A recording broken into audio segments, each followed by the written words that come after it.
Hey, good morning, everybody. Today is November 7th. It's Central Time, 5 a.m. here. I sleep at the weirdest times because my alerts sometimes go off in the middle of the night. And whenever they do go off in the middle of the night, I don't really control when I have a choice to get up. I just wake up whenever my alerts go off because if there's a good trade opportunity, I always wake up and play it.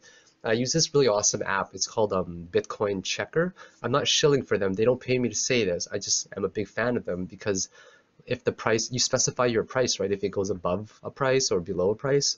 So if it goes below a price, there's this huge sound that goes off, honk, honk, like a siren sound with horns, right? But if it goes above a specified target, then you hear this, yeah sound kind of go off, just cheering it on. So if you guys don't have a good Android app, take a look at that one. So let's take a look at what is going on here, guys, okay? Yesterday we left off right around, no, not there, right around here, okay? Yeah, we left off right around here because I did one in the morning. And I'll show you guys how I shorted this one right there. So we're not going to do a lot of Elliot Wave today because I don't want to exhaust everybody with too much Elliot Wave. But what I will do is draw a massive resistance line coming through here, okay? So this one here, I would absolutely consider it a bull trap, okay? A bull trap, and we're going to go over that. I'm going to draw another support line just down to the most relevant points that I see. This one, I will consider it a bear trap. Looks pretty good to me, I'd say. What do you guys think? Not bad, right? Excuse me. I can't swear anymore in my videos, so I have to try really hard not to swear. I can't say the F word. I can't say any words like that. If I do, I have to edit it and beep them out because I get these like weird slaps on my account when I swear. So apparently it's not a good thing to do that. Okay, so this to me looks like it's a wedge, right? It looks like it's a wedge right here. Would you guys agree with me? Okay, so what I did last time was I drew it like this right here. Just to be clear with the Elliot wave counting that we're doing. So I took my A from up here. I took my B down here, or up there I mean, and C. This could very well be the bottom for now, guys. I mean, we're hitting on 90 cents or so. It's and just taking our Fibonacci tool as well. Where's Fibonacci? Taking our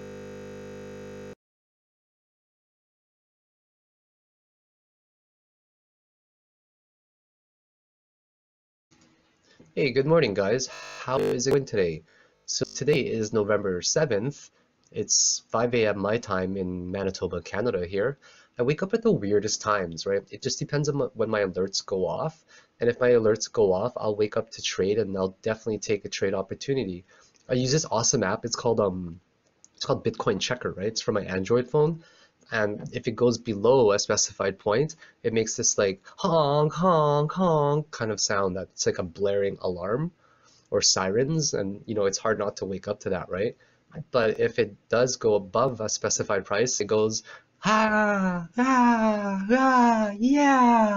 It makes like a cheering sound, right? So I don't shill for them or anything. I just like that app and I find it's the best one. You can hook it up to every single exchange and it's super easy to use. So let's take a look at some ETP, guys. Yesterday we left off right here, right? We left off at this point right there. And I'm going to draw some resistance lines that I've done already and support lines. So this is where I see my support, right? Some people might argue and they might even call it something like that. Because these are bear traps, these are bear traps. So that's how I kind of see it right now. Either like this, kind of like this, right? Or even slightly below it, like this as well. Yeah, I think the best way to draw it would probably be these ones right here. And on a higher time frame, we'll probably just end up seeing a wick poking through there, right? Like on a 4-hour chart, for example. No, we don't. Daily charts don't really tell much. Usually when there's overlapping candles, they look like just a wick poking through. Like for example, if you look at this one, they're just wicks poking through, right? So to me, this looks like a better resistance point, or support point rather, than other places. So on a say a 30-minute chart here, you'll see the candles poke through, right? Let's say on a 2-hour chart here, actually was it a 45? Yeah, on a 45-minute chart here, you only see basically one poking through here, okay? But on the 30-minute, you see two poking through, right? So does that make sense to you guys? Because I'm just going to explain really quickly what I'm talking about here.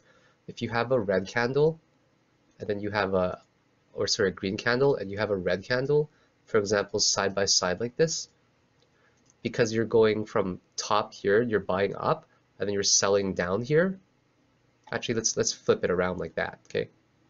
Because you're buying down, and then the next candle you're buying upwards, okay, like that, you actually only get a wick like this that will show on the next candle.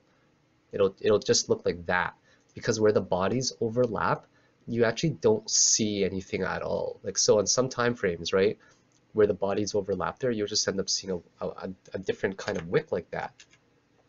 So just as another example, so here, let's see if we can see it on some other time frames.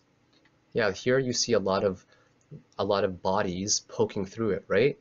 Lots of bodies. But if you go to a higher time frame, like a 1-hour chart, you only see maybe this inverted hammer here, which is not really a good candle to see. That signals a pretty strong reversal, I'd say.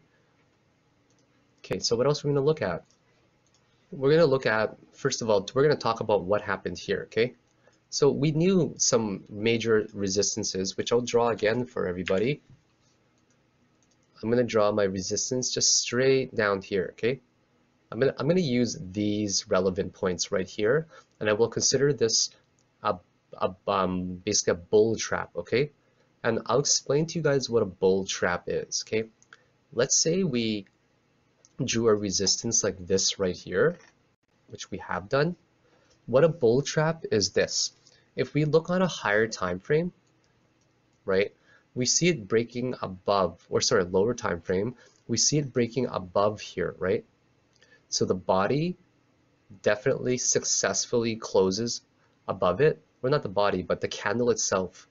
It closes above the resistance line that we specify right here. Now what we want for when something breaks out of a resistance, we want a lot of volume. So we see a lot of volume here, yes. The next candle, we want even more volume, okay? This one doesn't have a lot of volume. So it ends up shooting up there, right? And then what ends up happening on the 30-minute chart is that it gets rejected pretty badly by the bears, and it gets pushed down here, okay? So this one here, what we want is a successful close above the resistance line with preferably a good green bullish candle and also lots of volume to confirm it. If we look on the 15-minute chart, the only one we see a lot of volume on is this candle right here, right? See the volume? So yeah, great. This one here, sure, it actually got rejected by the bears, or sorry, by the bulls. So the bears tried to push it down here, but the bulls pushed it all the way back up. And that's actually a really good candle. But to me, it doesn't have that kind of volume and that kind of conviction to break out of it, okay? Not at all. So for example, this one here, we can treat the moving average the same way we would actually treat the resistance. So let's use this one as an example, okay? This one right here, it just pokes through it, right? The wick just pokes through it right there. But what we actually end up seeing on the next candle, right, is not only does it close above the 55 EMA, but it also has, the bears tried to push it back down, but the bulls rejected them, okay? And not only did they reject them, but what actually happened was there was a lot of volume in this specific right here. See that spike in volume? So that would have been a really good time to enter a long position.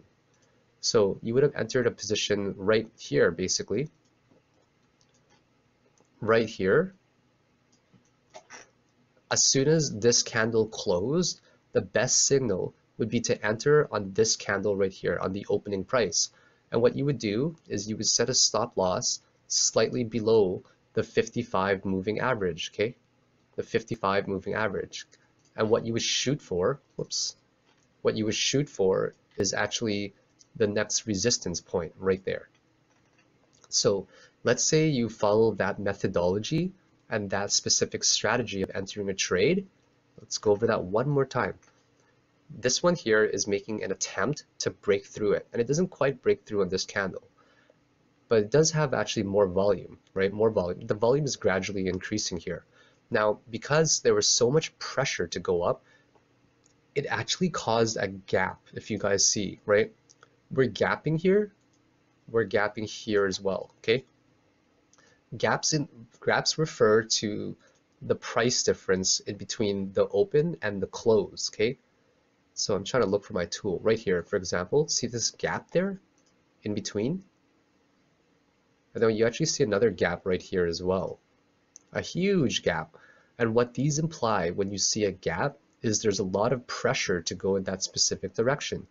And you also see a gap in here as well. So there's a lot of bullish pressure, okay? See this gap in here as well? So those are some really good indications. Now what we wait for is we wait for a candle. This is not enough confirmation for me, for example, to go into it. What I need is a rejection by the bulls. So the bears have to try to push it down right here. They have to try to push it down, but it has to get rejected by the bulls. And then there's a lot of volume. And then what I wait for is I wait for the next candle to form, and then I'll buy on the open of it, okay? Because this one's a good confirmation already. And then what I'll do is I'll set my stop loss slightly below the 55 moving average, and I will shoot for the next resistance point, and I will absolutely not dare close my account or close my position until it breaks below the slightly the stop loss slightly below here, right? So I have a chance to lose 2% there, or if you guys take a look on here, I have a chance to lose 1.86% of my position, but I have a chance to gain 6.63, right? And I definitely took that trade, I remember. I took that trade and I gained maybe 5%. But so if we follow those rules, okay, we also can apply it to the resistance point as well. Now this one, yes, the body does successfully break it. Yes, this one does get rejected by the 55, or sorry, by the resistance, but there's no volume, guys. There's no volume and there's no conviction, right? There's no volume whatsoever, and that I don't like. So I'll probably wait for the next candle to form, and surely enough, the next candle that forms, right, was a pretty bearish candle. So we see this huge push up by the bulls, but the psychology is that the bears rejected them and pushed it all the way back down, okay? And that right there is a pretty strong indication of a bull trap, okay? So a lot of newer traders will buy into this position thinking it will go up, right? And I actually made that video, if you guys remember from my analysis yesterday, talking about just basically accumulation phases while shorting, right? A part of Dow theory. So this is, and the next candle had even less volume, right? It had less volume and it was still rejected again on the uptrend. And then we finally get this candle here called basically like a doji candle, okay? This one would have signaled a reversal heavily. Now, if we look on a higher time frame, like a 1 hour chart, this is what we'll actually see. See a huge inverted hammer here, okay? Huge inverted hammer, and that's a very strong reversal candle, okay? So I don't have enough confirmation for me to enter that trade, right? I don't have enough confirmation at all because all I see is a bull trap, and that's what it is, guys. The bulls are trying to trick people, not trick, but they attempt to break it, and then a lot of people will go long with them. But what ends up happening is there's no confirmation for an uptrend, and then a heavy reversal ends up happening. And that's how I was able to justify as well how to close my position. So I closed my position not up there, maybe right at the resistance or so, but that was enough for me of a reason to close it, okay? So once again, this one here, right, it breaks through it, the wick pokes through it, but the next one, it closes successfully above the 55 EMA, right? With a lot of volume. The volume is really important to make note of always, okay? And then where did we leave off yesterday exactly? I'm trying to remember.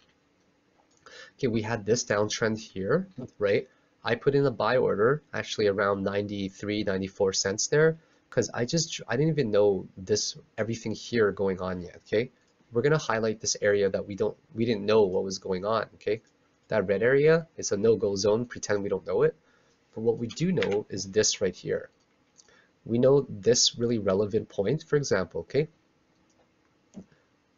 Right, we know this relevant point. We're just going to draw some lines across it, and then we know this relevant point as well. I like to use these points as well, okay? So I'm just going to draw some lines across it like that. It might almost seem arbitrary, but what I would automatically assume is this right here. I would automatically assume that it would land somewhere in this region because of all of our, well, actually we don't know any of that yet, okay? Like basically any of this yet coming. But what I would assume from drawing these trend lines, two very relevant points, right? It hits here, it hits here, it hits here, and then I draw another relevant point from say here, right? And I draw it through, and then I draw a little triangle in there, and I'm going to assume to myself, hey, there's a really good chance that it's going to bounce off of one of these ones, right? And surely enough, it did. I just put a limit order. I can't remember the price, 92, 93 or so. And I expected a bounce there. And surely enough, it absolutely bounced off of there. And I played that one into a nice little long position. And it worked out very well. Sometimes you have to take the chance and expect someone to dump on your price and it'll rebound. And I also saw, if you guys saw my last video, I shorted the crap out of it here from 116, right?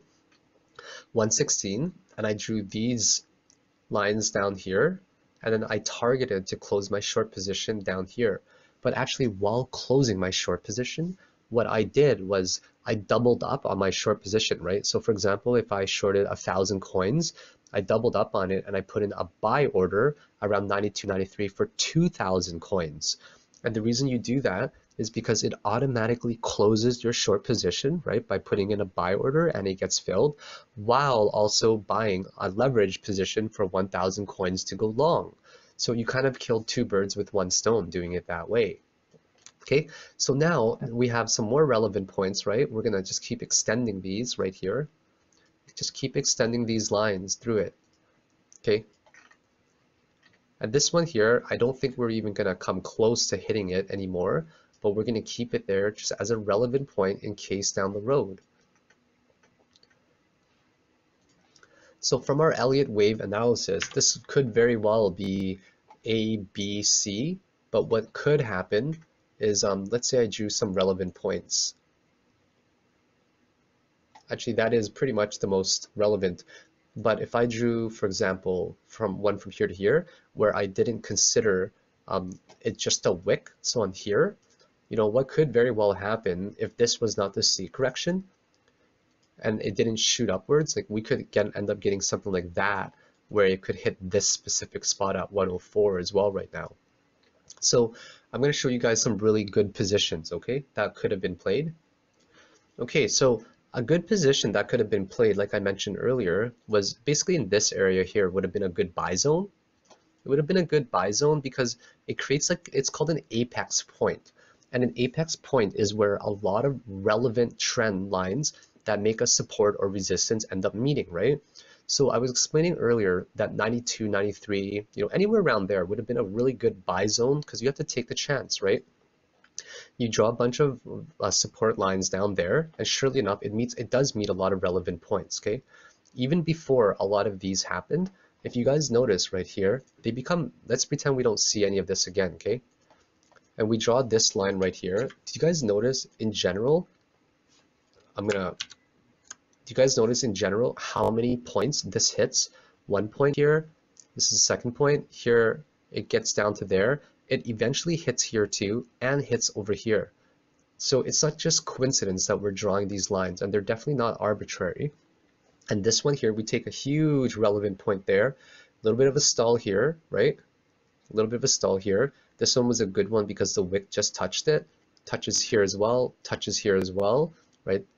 So we just keep drawing this one down. So when these apex points meet, they can form a fairly strong resistance, as we see. Now, how would we have played that specific spot right there? The way we would have played that one was by using our long tool here, right? Let's say you entered somewhere in that area, okay? Extend it outwards, and the next relevant point that you would probably want to shoot for is probably the top of the resistance, right? And we have a lot of points that connect to make this resistance point. Some of them were bull traps, but here, and then what you would do once you enter a position is this one, you can probably allocate a risk anywhere between these regions right here, which I'll now change to red. So a really good region to play to make your risk would probably be right in here. Or sorry, your stop loss, I meant to say. So here you could have made it your stop loss region, right? Just down here because we're using it as a relevant point. So once we designate this region down here pretty much for stop loss, okay, let's say we went even really low, we have a chance to lose 4% of whatever position we play. So if you played $1,000, you have a chance to lose $40, okay?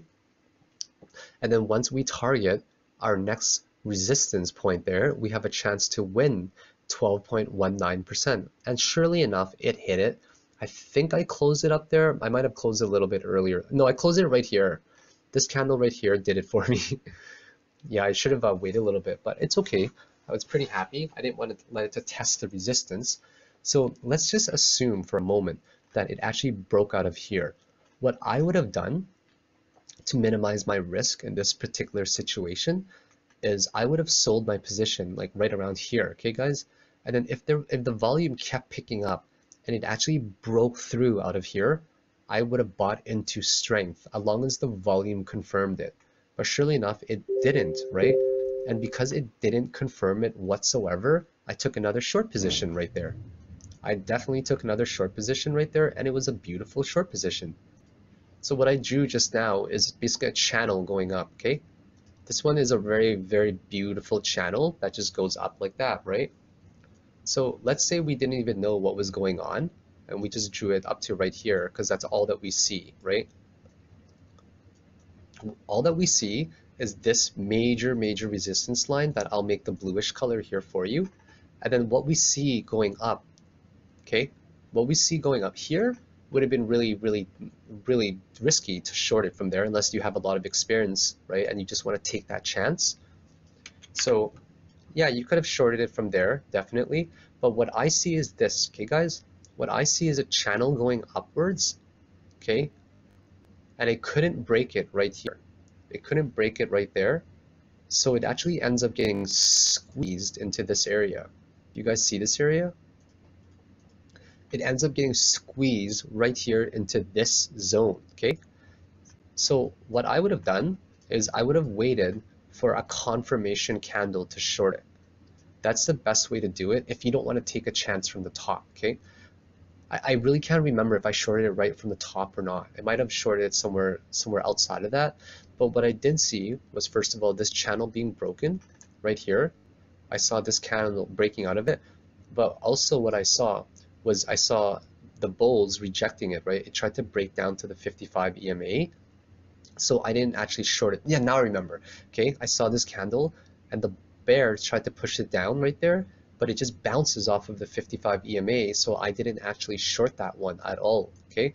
But what I did see was that it broke out of this channel, it could not break this resistance, and then another big one that I saw was this one right here, okay? This is a big candle to me. This is what I call an inverted hammer, okay? It didn't have a lot of volume yet. See, take a look at the volume, it's still very small, right? Super duper small. But what I do see is that the bulls attempted to push it up right there, but they got rejected really hard.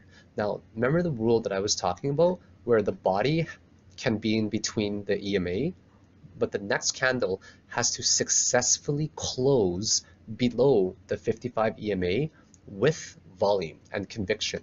So what I did was, if I put a stop buy in there, where if the price and the volume confirmed it, right? And then I would have entered a short position like this. So then that's how I entered my short position, and now I remember, okay? I entered my short position just, whoops, sorry, just like that.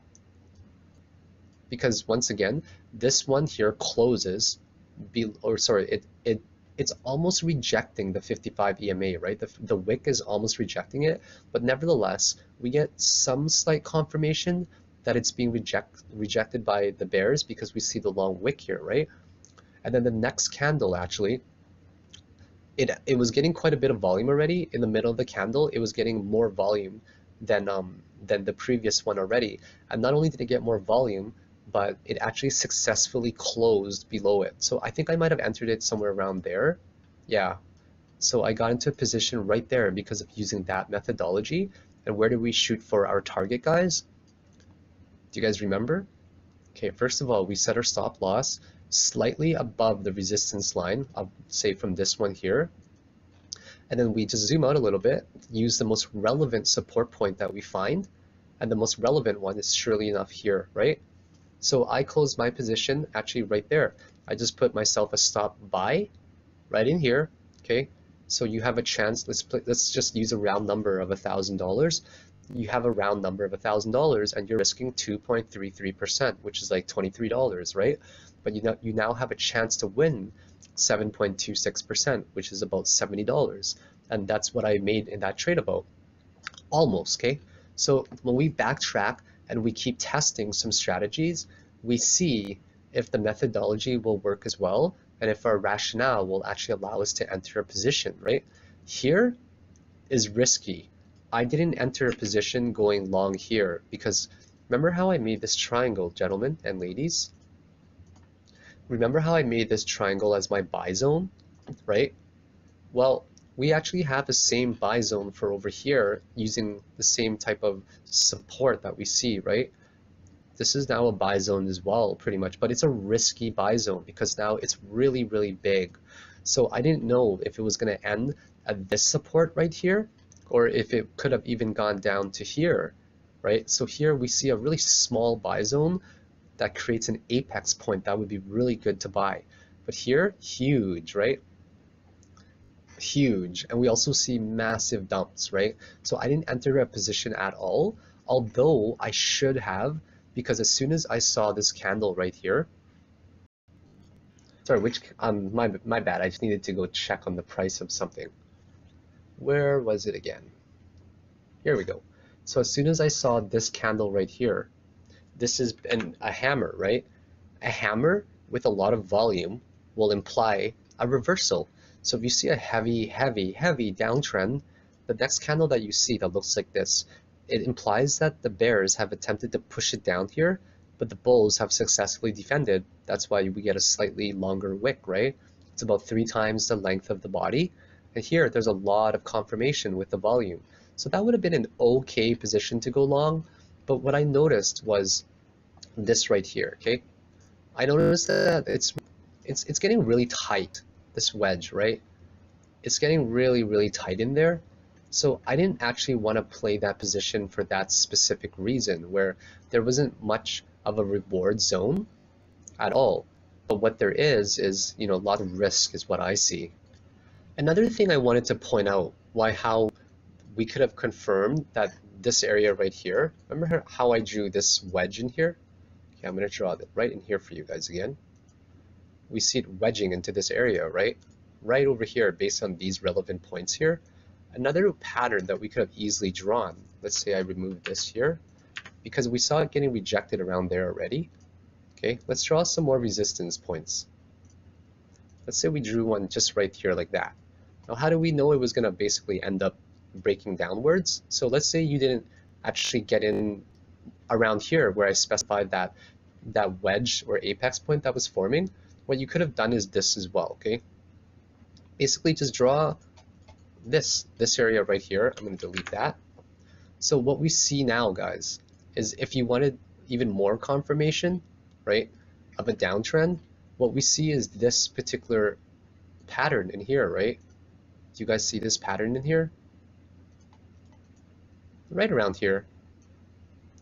This one is irrelevant whether that one's there or not, but what we do see is a support right here, a good horizontal support, and it's actually descending and descending and getting lower and lower, right? Because we're getting lower highs and it constantly keeps testing. This is what we call a descending triangle, and descending triangles are actually bearish, okay? So what you would have done, for example, if you just draw your resistance right around there, say relevant points right here, as soon as it broke this specific area, you could have entered a short position, a very small short position with not that much of a gain, right? Not that much of a gain. And what you could have done was you could have even targeted on the worst side down here.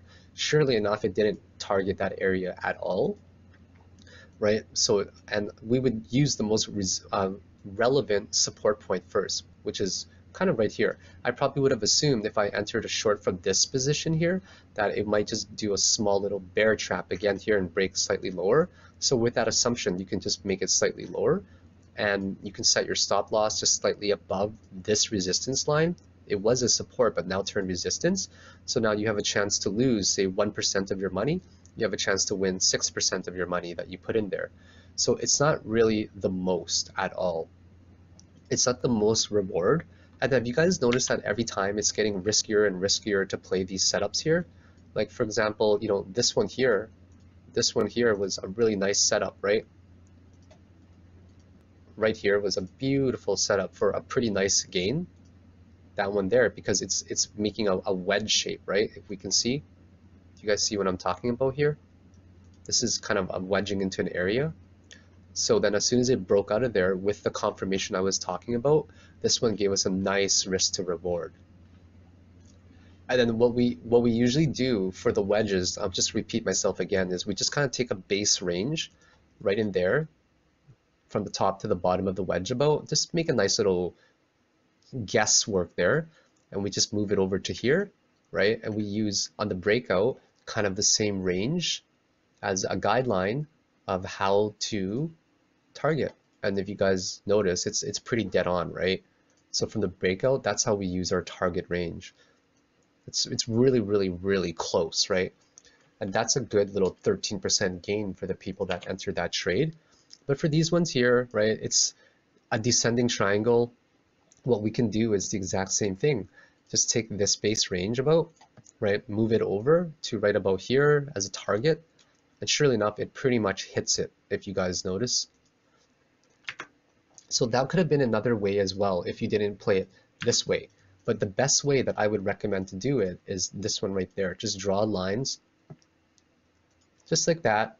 We see a channel forming, right? We see a channel forming. It couldn't break out of there, so we just assume that it's going to be wedged into this apex point right there. When it breaks out of it, look for a confirmation candle. Excuse me. So we look for a confirmation candle. This one's starting to look like it right there, right? This one here, the volume definitely picked up and it successfully closed below it. So you would have entered a short position once again. I know I'm repeating myself, guys, but it's because I really want you to understand how many different ways we can enter a setup and why they're good. So if you entered one from over here, it would have been really risky, or you would have been less reward, right? But if you noticed it from up here, for example, when you wait for this confirmation and you shoot for this target, you could have gained 8% of a gain, right? And it was just a matter of time. And then what you would have done is you would have noticed this descending triangle, right? And there's a lot of pressure for it to go down, and it would have dropped out anyways.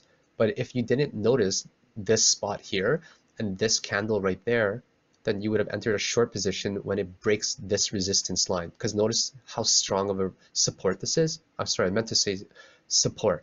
And then you would have targeted slightly below this support right here. Now the reward is actually 5% instead of 8%, okay? So not the best. And here, once again, I did not take any trades from down here. This one I did though. From around here to here, I was on fire last night. If you guys saw me on my Twitter, I was playing a lot of different bounces. So right, this is basically the target buy zone. And notice how big of a buy zone it is, right? Huge, because now we're getting lots of different apex points that just forms an even bigger triangle to me. So I know a lot of this might seem like voodoo almost in terms of just guesswork, But when you do create a lot of these apex points, guys, they're very, very important in my opinion. So where are we now? Now that we've gone over a lot of possible plays, where are we now, guys? Okay, that is really important to differentiate. So remember earlier how I was talking about this descending triangle right here, guys? We're going to remove some of these lines here, okay? We'll go to a 15-minute chart here. Remember earlier I was talking about this line right here, okay? And it formed basically a descending triangle. Well, is it just coincidence, guys, that it's also acting as a support slash resistance now, right? And if you guys notice that when we drew these massive lines in here, for example, okay, I'll just remove this one for now because it's not that relevant anymore. It's not really hitting a lot of points. But remember when I drew this one right here and it basically formed a resistance? Well, it kind of hovered right around here as well. Definitely hovered right here, here as well, here as well. Well, now, just because it finished, it doesn't mean it does not become a relevant point, right? If we look at it, it's now just staying in this box area right here. See, it's staying right around this zone now. And this zone is basically created by the support that we drew originally, that we're using it to deduce some positions that we're getting into. And it's not just coincidence, guys, right? These apex points form often. Like we formed this one right in here, right? Excuse me. This one right in here, right? We formed a buy zone from these apex points in here, right? That's one. And then we could have even extended it as well to just assume it was going to kind of play in this area. And if I had the other one over, it was too big of a buy zone for me, too much risk. I removed it entirely now. And now that we have our most relevant support slash resistance and our also most relevant support down here, it's just hovering in that area now, right? And what we see on a 15-minute chart, guys, is this right here, okay? This candle right here is an inverted hammer, okay? I'm probably drawing my resistances and supports a little bit off right now. So let's just draw it a little bit better right there. What we see even on the higher time frame is an inverted hammer, okay? See that? Now that's turning into a shooting star, guys. This is on 1 hour. Let me show you guys what a shooting star is, okay? This is not a candle that you want for an uptrend, guys. A shooting star is the nastiest candle that you can get, okay? Some people, will mistaken a shooting star or an inverted hammer, but the same logic applies. And what the logic is that the bulls attempt very hard. They try really, really hard to push it all the way up there, but the bears completely rejecting them with a long wick, right? Just to look at some examples. More example there. There's basically every single situation, guys. You do not want to have a shooting star. Like look at that one up there. Look at that one up there. Just an example that it comes down and down and down. So the logic, one more time, and the psychology behind it is that the bulls attempt to push it up and up and up and up and up, but it gets rejected and then it ends up getting pushed down by the bears. And what do you guys see here pretty much, right? You see a pretty nasty candle right here. A really nasty candle. So what we can do now is just kind of clean up our chart a little bit, okay? This one here became a very relevant support point, guys. But not only did it become a relevant support point, okay, but I'm going to draw both of them in blue now, okay? Watch this. Watch how mind-blowing this is, everyone. Not only, so look at the ones in the blue, okay? Remember how I always talk about apex points? Well, this is obviously one apex point right there, right? But more importantly, this is one right here now, okay? Just kind of right here. Does that make sense? Just right here. It's so important, this particular region right here that I'm highlighting, because every single thing meets, guys. Every single thing meets right here. This massive, massive resistance that we drew from, that's connecting every point, this huge, huge support right here that eventually formed a falling wedge, okay? Right? So this one right here, or not a falling wedge, it formed a descending triangle And then not only did it break it through, but it broke it through to this region right here. So before we were working with this region, but now it broke through this green region right here, and then it forced us to work in a different region now. And the region is clearly this one right there, right? That is the region that we're working in. And what we see is a massive apex point all right here where it's testing it. But what I see on a 1 hour chart is some rejection right now. And the bulls are absolutely trying, okay? What I see, and take this with a grain of salt, okay guys? But what I see is bearish pressure to go down. Bearish pressure to go down because of long wicks. Bearish pressure to go down. And every single time the bulls have successfully defended, but do you guys see any long wicks going up? Long wicks going up? If you saw long wicks going up, right, it would mean that the bulls are at least trying, right? They're trying to push it up, but the bears are pushing it back down, right? But what that also means is that the bulls are losing to me right now. So they're pushing it down, or sorry, the bears are pushing it down, but they're barely successfully defending. They're only defending and they're not attempting to win it, okay guys? Think of a hockey game, okay guys, where a team is losing and all that they're doing is defending, but they're not trying to win as well at the same time, okay? They're just defending. They're just, playing defense, but they're not playing any offense right now. And here, this is the first time that they've tried to play offense. Would you guys agree with the long wick right here? The first time that they've really tried to play offense, and they got shot down really hard. They got shot down incredibly hard by the bears.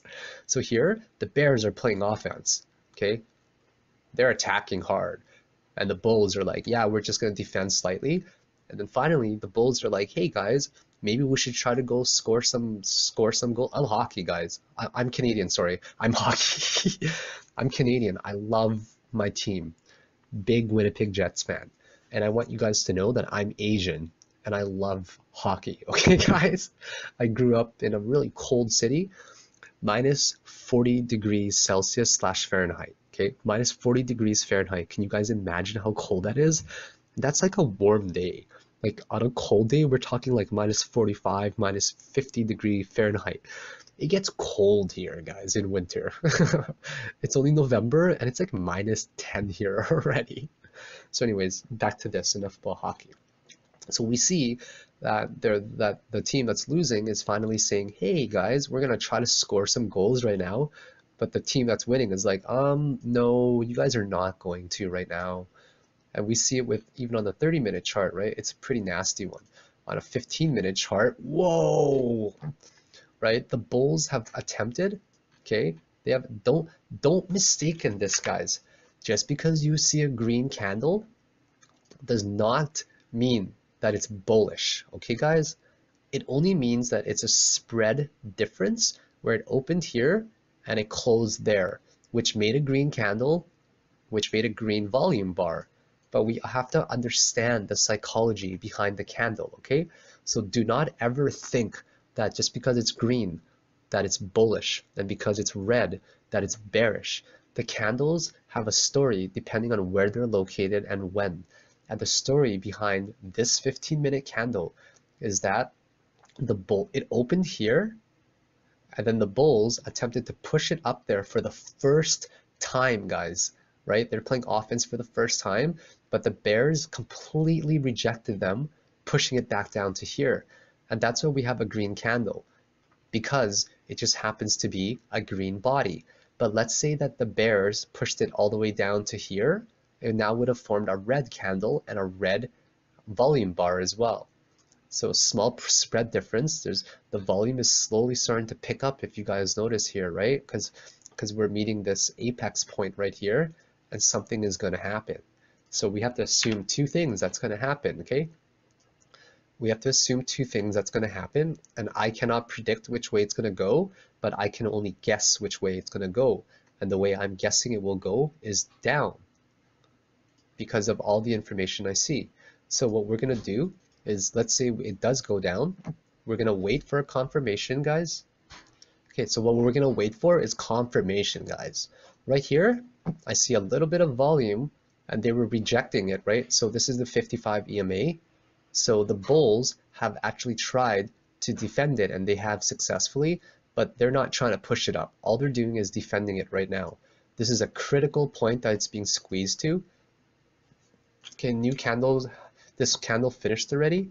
If we want to confirm an uptrend, right, it has to break out of this area right here with volume and conviction. But let's say it goes down, right? What we're going to wait for is a body to close right below it, okay?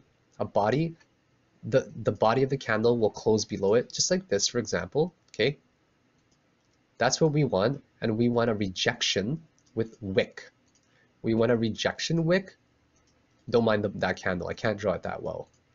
And let's just pretend that our brush feature, you know, this EMA gets extended like that. We want a candle that closes below it, and also a wick that pokes right up, okay, because it means that the bulls have tried to break it above the 55 EMA, but now they're getting rejected and pushed back down. That is exactly what we want, okay? And we also want volume as well, of course, to confirm it. Now, if that candle ends up forming, you wait till it forms, guys. Don't get greedy. Okay, wait for the candle to form, wait for the next candle, make sure it has some volume to confirm the downtrend. Set your stop loss slightly above the EMA, okay, and the target would be for down over here. So the target is a pretty decent 6%. I'm actually just waiting right now. I'm waiting to play this position if something comes up. So you target right here, you have a chance to win about 5.5%, and you have a chance to lose 1.5% if it hits your stop loss. Okay, makes sense? That's one scenario. Now the next scenario is we get a lot of volume. So we're still focusing right here in this particular area, okay? We have to get basically a rejection like this, okay? We have to get a green candle, a nice green candle too, right? Let's say we get a nice green candle like that. We have to have a big volume bar. I'm just drawing it a little on the side. We got to have a huge volume bar. We're talking even bigger than this one, okay? Just to confirm. That's going to be a criteria. And if this brush right here was moving over, I'm just going to extend this right here, all right? We have to have a wick that pokes through it like that, okay? This is the confirmation. It breaks out of it right here with a lot of volume, but still that's not enough for me. If you want to take it one step further, what you do is you wait for another candle to successfully close with a higher high and a higher low than it. And then boom, and then as long as the volume is also here again. So let's say you have volume right here. Then boom, you have a successful defense. Okay, the bears have successfully defended, or sorry, the bulls have successfully defended with a long wick and the volume. And not only that, the next candle that closes, then boom, it's got the volume and also it's got the candle that we want. And then what would we do, guys? We'd go very, very long, okay? If this actually happened right now, we would go into a crazy long position for a long time, okay? So this one closes, we enter a position right around here, we shoot for the next target. So, you know, this is a relevant resistance point. But what I would personally do is probably shoot for the next one right up here, just to break this one here. So the two targets could be, you know, you set your stop loss slightly below it, right? You can aim for this one here for a small 2% gain, but realistically what we want to do is probably gain at least this one here for an 8%. So I shoot for the next higher high, and that's how we would do it, guys, okay? Because when we think about it, there's no more resistance lines that are diagonal, right? All we see are horizontal resistances now. So we keep just playing it by ear. That's 1 point, that's 1 point, right? That's 1 point, that's 1 point, that's 1 point, that's 1 point. Now, if it breaks out of it though, it doesn't mean it's an uptrend, guys. It means that it broke out of this particular pattern right here, okay? So if, for example, it broke out, we're gonna look at a lot of different case scenarios now, okay?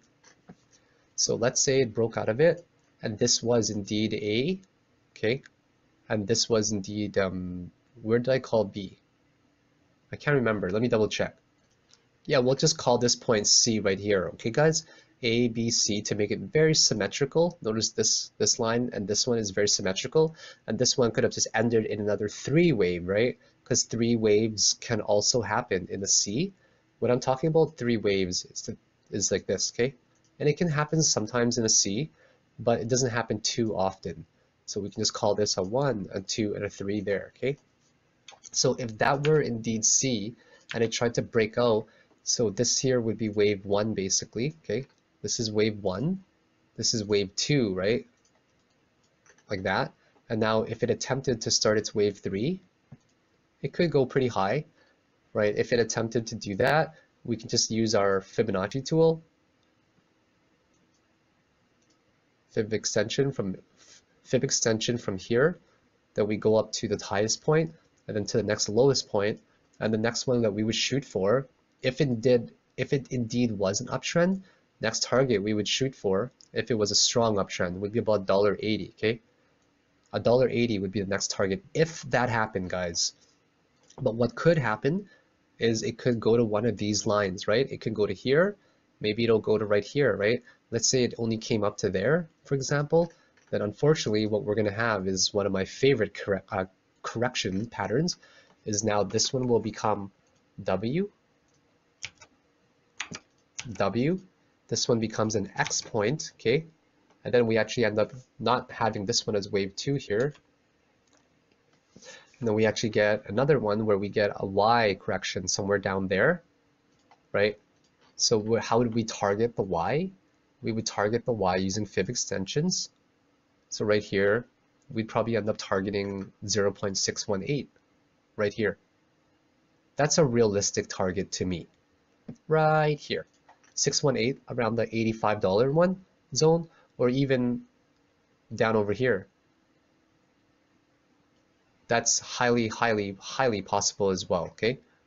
So this is super likely, you know, just based on a small ratio as well. Let's see if I take fib extension, if it ends up being a 1-to-1 ratio. 1, 2, yeah, surely enough at the 786 level, this is still going to be my buy zone right here, guys. It's going to be my buy zone if it gets down there, because of this particular area, it extends downwards to a 1-to-1 ratio and also a 786 level. If it does break, okay? If it does break the 618 level, then we're going to be buying, this is going to be a strong buy zone between like 63 and, you know, 75. If it doesn't, you know, we could get a buy zone right here as well. Okay, does this make sense, guys? So let's clear up some of this now that we have some of our, whoops, I want to have all of my buy zones there for you guys to see. Let's get rid of some of these lines, my apologies. So, and then this ends up becoming an X, and then this ends up becoming a Y down here, okay? And then in between from X to Y, we have an ABC correction like this, A, B, and then C down here. Because we always have an A, B, C, and then if it does not break out to shoot for that $1.80 level, if there's just too much pressure to go down, then it will hit maybe a possible point here, okay? It might hit a possible point, you know, right here, for example, even. It could be tiny, but it couldn't likely shoot for $1.08. And then if it does not break this particular point, then it'll just go down. But if it does break it, then it'll shoot for this range right here, $1.14. So I'm just going to specify all the points actually, because you know what? I don't like to predict. What I like to do is react. And that's really different, okay, guys? Reacting is a lot better. And if you guys see this analysis 12 hours later, and you guys say, oh, this guy was wrong, well, it's because if I had done it, say, 6 hours later, the analysis would be very different, right? So this analysis is pertaining to this specific moment in time with the limited amount of data I have. So this one here will be one particular point it could try to break. The next one is this point right here, okay? And if it does break that, we can expect a really strong uptrend actually, I'm guessing. But if it does not break that, then, you know, we can have our correction like that. We can have our correction like this as well. And these are important things to know, guys, that we try our best to predict what the market is going to do. but we only have a limited amount of data, right? So we have to try to look at it from every single possible scenario. And as we look at it from every possible angle and scenario, it helps us plan better, right? It doesn't mean we're guessing every single possibility that can happen. What it more so means is we try to predict all the cases, okay?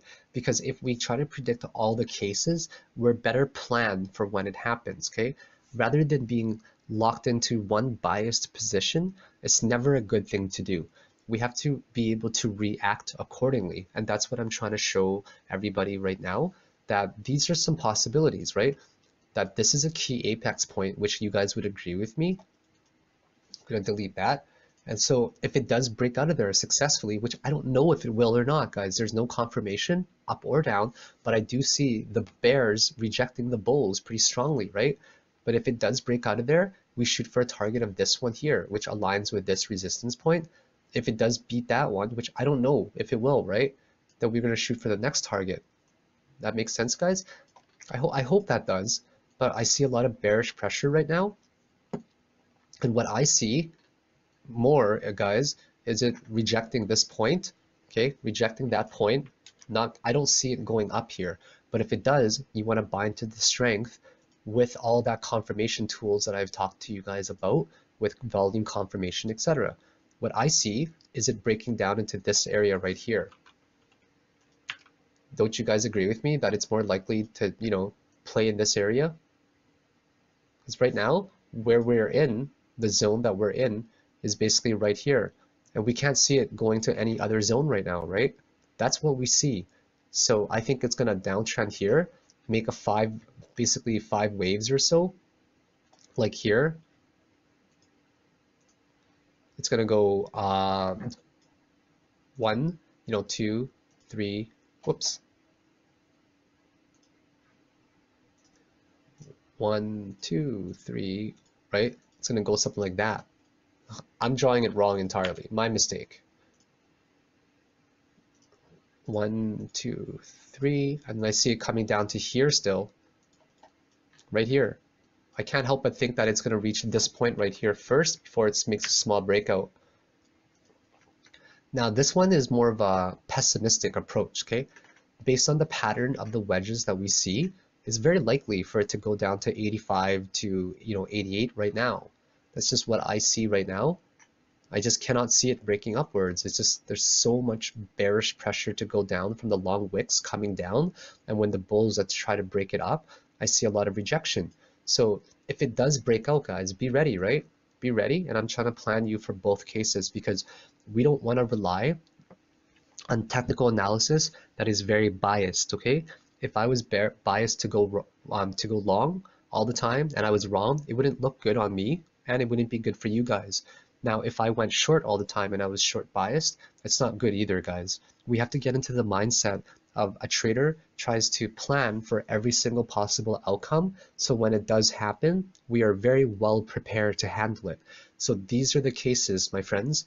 If it does go up, right, set a stop loss, set your stop loss in this particular zone right here, just basically in this zone, and in this I'm going to make it red. Okay, set your stop loss for this zone. First target is right here, right here. Second target is right around there. Makes sense? So you would go set your stop loss slightly below it, right around in this red zone where the triangle is, and target here first, because that's where it is. That's just general market psychology of how we target. And the second one here is a nice gain of 15%. If that doesn't happen, guys, okay, then we have to completely disregard our assumption that it's going to go long, and instead what we're going to do is we're going to go short. We're going to go short right here, set our stop loss slightly higher than this particular area, right? Slight loss slightly higher than our support area, or our resistance area rather, okay? And then what we're going to target is basically, it's not really a big gain, but just somewhere around here, okay, where my mouse is. So we have a chance to lose 1.44%, but we have a chance to win 7.45%, okay? And just based on all the formations that we see, guys, right? It's really hard to argue that you know, even if I move this down a little bit, sure.